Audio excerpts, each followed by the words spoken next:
Hello बच्चों, फिर से एक नए क्वेश्चन का सॉल्यूशन मांगा गया मुझसे, तो मैं लेकर हाजिर हूँ। इस क्वेश्चन में ये पूछा गया है a heap of wheat. Heap मतलब जो ढेर होता है ना, हम अनाज डाल देते हैं उससे एक ढेर बनता है। तो वो जो ढेर बनता है कुछ इस शेप में बनता है ना। तो ये हो जाता है क्या, कोन शेप में। तो इसीलिए इस क्वेश्चन में बताया गया है the heap of a wheat is in the form of a cone whose diameter. Diameter मतलब यहाँ से यहाँ तक का ये पूरा जो डायमीटर होगा, ये देखिए नीचे वाला सरफेस ऐसे बनेगा। तो ये जो सर्कल होगा, इस सर्कल का डायमीटर कितना दिया हुआ है 10.5 meter and its height, height means ये कितनी दी हुई है 3 मीटर। और बोला गया है फाइंड इट्स वॉल्यूम, इसका वॉल्यूम फाइंड आउट करें। और यदि इस हीप को बारिश से बचाने के लिए, अभी अनाज रखा हुआ है तो इसको बारिश से बचाने के लिए ऊपर क्या करना पड़ेगा, कवर करना पड़ेगा कैनवास से। तो इसको कवर करने के लिए कितना कैनवास रिक्वायर्ड है, उसका एरिया भी हमें फाइंड आउट करना है। क्लियर। तो यहाँ पर हमारे पास क्या गिवन है, डी डायमीटर इज 10.5 मीटर, तो रेडियस कितना हो जाएगा 10.5 divided by 2 metre. Obviously radius is half of diameter and h is given 3 metre. Clear. तो सबसे पहले हम ये फाइंड आउट करते हैं, फाइंड इट्स वॉल्यूम। तो it is the form of cone, cone के फॉर्म में है, तो वॉल्यूम ऑफ कोन क्या हो जाता है, आपको पता होगा formula 1/3 pi r square h. तो बस वैल्यूज रख देंगे, 1/3 पाई की वैल्यू 22/7, आर की वैल्यू 10.5 डिवाइडेड बाय 2, स्क्वायर है तो 10.5 डिवाइडेड बाय 2 इंटू एच का वैल्यू 3। ये 3 से ये 3 गया, ये डेसिमल हटाया, ये 20 हो गया, ये डेसिमल हटाया, ये 20 हो गया। अब हमारे पास जो भी बचा हुआ है वो लिख लेते हैं, 22 divided by 7 into 105 divided by 20 into 105 divided by 20, बस इतना ही बचा हुआ है।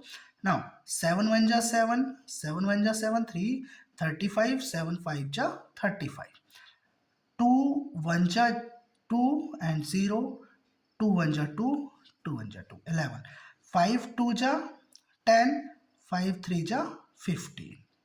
नाउ 5 4 जा 20, 5 2 जा 10, 5 1 जा 5। तो अब बचा हमारे पास 11 इंटू 3 इंटू 21 डिवाइडेड बाई 2 4 जा 8। और यदि हम इसे सॉल्व करते हैं तो आंसर आता है 86.625। अब ये वॉल्यूम है तो इसका यूनिट हो जाएगा मीटर क्यूब, क्योंकि हमारे पास ये सारे डायमेंशन किस में दिए हुए हैं, मीटर में। Now in second we have to find out the area of canvas to cover this heap। Area निकालने के लिए एरिया का फॉर्मूला क्या होता है, कर्व्ड सरफेस एरिया निकालना होगा। ये ऊपर वाला, हमें बेस का एरिया नहीं चाहिए, तो हमें कौन सा एरिया निकालना है, कर्व्ड सरफेस एरिया।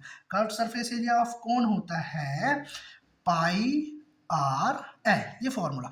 अब हमारे पास यहाँ पर एल नहीं है, देखिए आर गिवन है और एच गिवन है, मतलब पर एल नहीं है। तो एल क्या होगा, देखिए ये जो स्लांट लेंथ होती है दैट इज एल।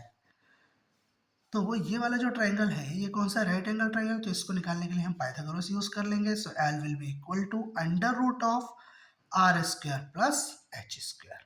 वैल्यूज रख दीजिए, आर की वैल्यू हो जाएगी 10.5 divided by 2 whole square plus h कितना है 3 का होल स्क्वायर।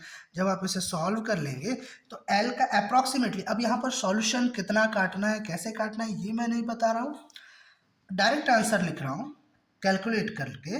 तो L की value approximately 6.04 meter approx value है, ठीक है। डेसिमल में आंसर आपका 1-2 पॉइंट यहाँ वहाँ हो सकता है, उसका टेंशन ना लें, क्योंकि हम 2 डेसिमल तक जा रहे हैं तो एक्यूरेसी मानी जाती है।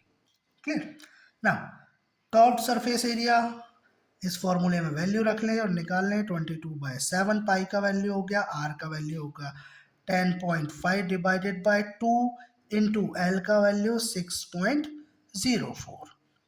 फिर ये डेसिमल आता है, ये हो गया 20, 2 1 जा 2 0, ये हो जाएगा 11, 7 1 जा 7, 7 1 जा 7, 3 बचा 35, 7 5 जा 35 एंड 10 5 2 जा 10 5 3 जा 15 2 1 जा 2 2 3 जा 6 ये डेसिमल ये 0 2 2 जा 4 तो curved surface area will be 11 into 3 into 3.02 3.02 into 3 ये हो जाएगा 11 into 3 3 2 जा 6 0.33 जा 9 11 से मल्टीप्लाई कर लें तो 11 6 जा 66 का 6 6 कैरी हुआ 11 0 जा 0 एंड 6 6 हो जाएगा 11 9 जा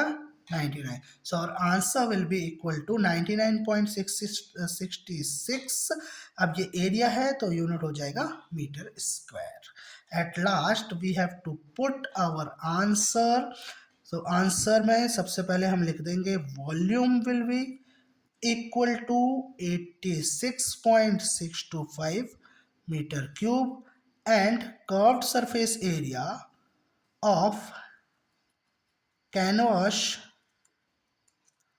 required is equal to 99.66 meter square. So it is a complete solution. Video को सब्सक्राइब कीजिए, यदि वीडियो पसंद आया हो तो लाइक कीजिए, चैनल को सब्सक्राइब कीजिए और अपने फ्रेंड्स के साथ शेयर करिए ताकि वो भी सॉल्यूशंस देख सकें। थैंक यू बच्चों।